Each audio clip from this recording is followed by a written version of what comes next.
You know, it was difficult, but it really wasn't, right? So when I was in Orlando, Richard, obviously, I've known Richard God for we were just saying 26 years now, and we're playing Orlando, and Richard. So I'm not really playing, and if I am, it's just whatever.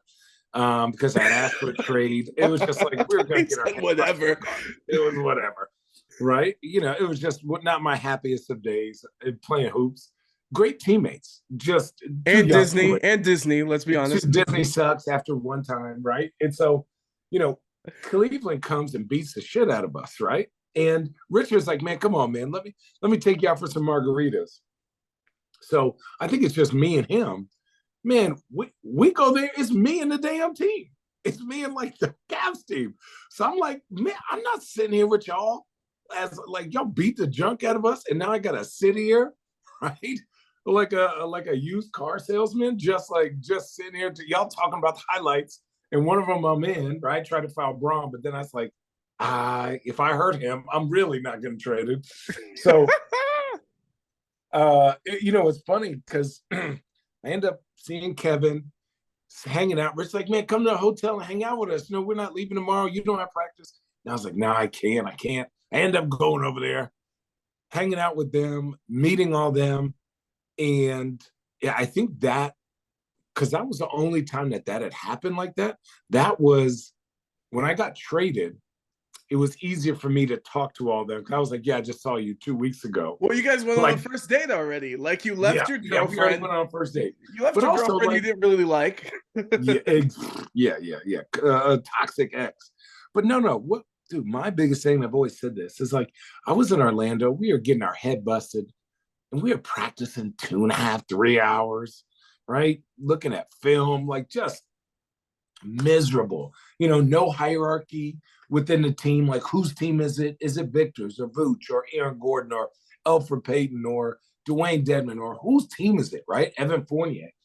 And so for me being a vet, I was just like, where do I fit in all this? And that's kind of why I asked for a trade. It wasn't like I didn't like any of the guys. It was like, I just want to know who's the man. Like when we lose, who's going to get blamed? And so being able to go to Cleveland, these dudes were, had sticks up their asses. And I was like, are y'all joking? We don't practice and we beat people by 40? This is amazing. This is like the best thing ever. And I was like, guys, there's no way we have all these cool ass cats on this team and people don't hang out. So I just started putting people on a text thread, and then I would have a couple of glasses of wine and just send memes, like funny videos that are on Instagram or stuff like that. And so it started off as, God damn it, not again, Channing, right? Like, where are you getting this to? Hey, who's going to dinner or who's going to lunch or what is this? So it started off with that and it turned into that. And then by the end, like during the NBA Finals, I'm pretty sure we spent 15 I would say 14 to 18 hours around each other. Like consistently. You go to breakfast, you come back, you change, we meet downstairs, you go to lunch, you take a nap, then you come go to dinner for 5 hours. You come back, like, dude, that was the most I've ever been around humans ever. Just humans in general, let alone just teammates. just grown men that much. We are like connected at the hip. It was wild. Was there anything similar in your career with like another team? Because that bond that's special. It's a championship bond. Is there anything that Yeah, comes close? not that many. So 2010, we went to the Western Conference Finals with the Phoenix Suns. We lost to the Steve Lakers. Kerr, right? Steve Kerr is the head coach. Yeah. No. Alvin Gentry was the head coach, but True. Steve Kerr Yeah. Steve Kerr was our GM, and David Griffith was our assistant GM.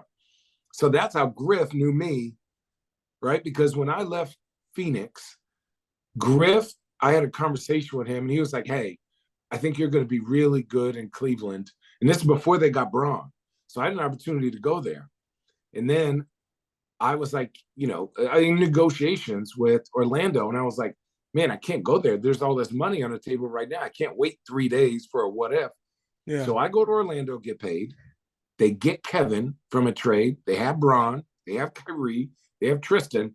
And I remember Griff was like, and I would see him, and we have mutual friends and all this. And Griff is like, man, we got to get you up here in Cleveland. And I was like, well, let me see how this works out in Orlando. And it was a year later. I was like, get me the hell out of Orlando. But Griff came and got me, man. That was crazy, you know. And I attribute a lot of him to help me out that year, right? It was just like, Channing, we brought you in to do this, and that's all we need you to do. You're playing with two of the best players in the world. We don't need everything. We just need the best version of you.